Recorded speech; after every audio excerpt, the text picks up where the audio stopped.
of hate BMX to be honest, but Kriss is alright, so yeah, that's why I kind of put up with him. Yeah, it has its history and all that, but yeah, I just go with it now, it's whatever. There is kind of a lot of rivalry. How do you say that? Rivalry. It's pretty old school nowadays. Well, this place is awesome for that. It's pretty funny. Like, there's no. Well, yeah, there is a bit. Beef. not worse, but there's not at all. Like, at the end of the day, everyone's just doing the same thing. We're all having fun. We're all doing what we're doing, and it doesn't really matter what sport you're doing. As long as you're having fun, you can do whatever you want, and no one's going to tell you different. It's just you. You can make up your own thing. You know what's cool, whatever you want. Like. You just have no one telling you what you can and can't do, so that's why.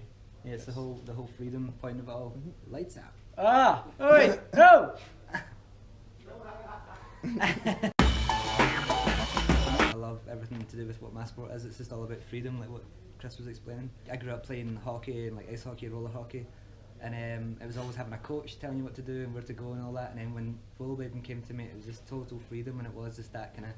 Like you're let loose to do what you want to do. When everyone gets that, like that's the whole point of it all, then it doesn't really matter what you're on, if it's a scooter or BMX, whatever, if it's on wheels and you're expressing yourself, that's what it's all about, man. Yeah, it's all pretty much the same. Like, people always ask me like, oh, what do you do if you didn't BMX? It's like, I don't picture my life without it. Like I don't know. Like BMX is my life and it's who I am, and it's just what I love doing. And even if I didn't have like all these amazing sponsors backing me today, I'd still be riding my bike every single day.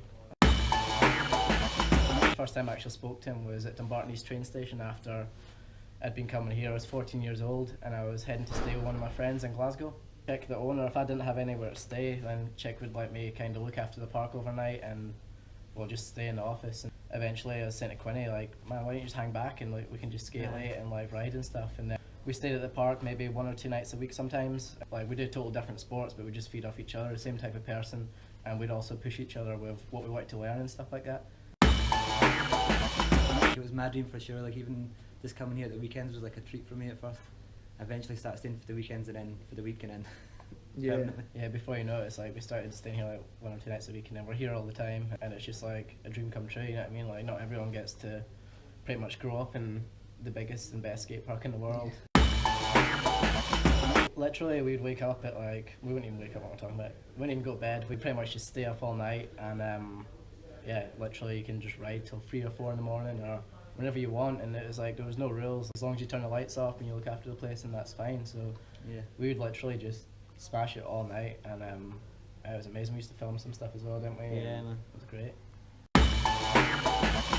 I had one recently.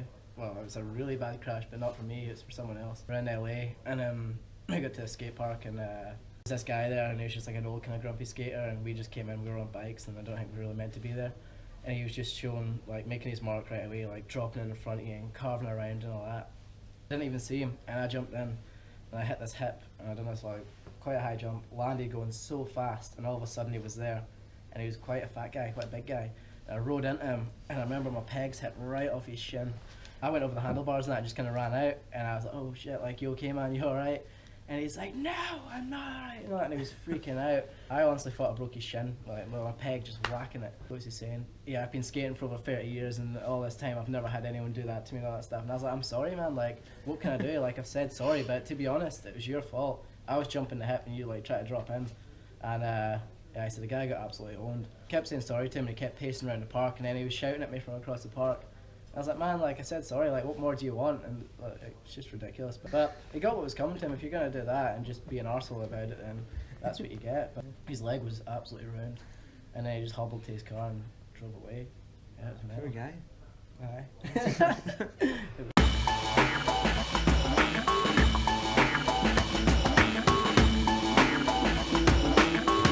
Yeah, it was actually fine. In the air, I didn't feel so fine. I was like, well, here we go. Game over, but no, it was fine. I thought you were trying to backflip for me. Well, I was actually trying to backflip, to be honest, but I thought I didn't want to show off too much, you know, like not in my first go. But yeah, that was actually surprisingly okay. It's fine. Like, landing on ice for me is actually quite a dream, especially all those pads. Landing on wood hurts a lot more with no pads. So. I guess it's kind of weird when you see unicyclists come in. What's happened in here, isn't it? What else? Jason Fielding on a trolley, probably. Yeah. We've dragged a couch to the top of a roller in here, like a settee, like a 3-seater, and we've all got on it and then went down it and stuff. And Yeah, probably the weirdest things that's happened is probably because of us. Probably is, yeah. And like those tractor tires as well, like we climb inside a tractor tire and then drop down an 8-foot quarter and that. Yeah. Probably is the weirdest stuff's in here, and it probably has that I've done it. Right. Yeah, so if you've not seen Chris's episode, go and check out Kriss rolled in the 8-foot and a bag Yeah. and his girlfriend. So that riding shotgun thing at the end.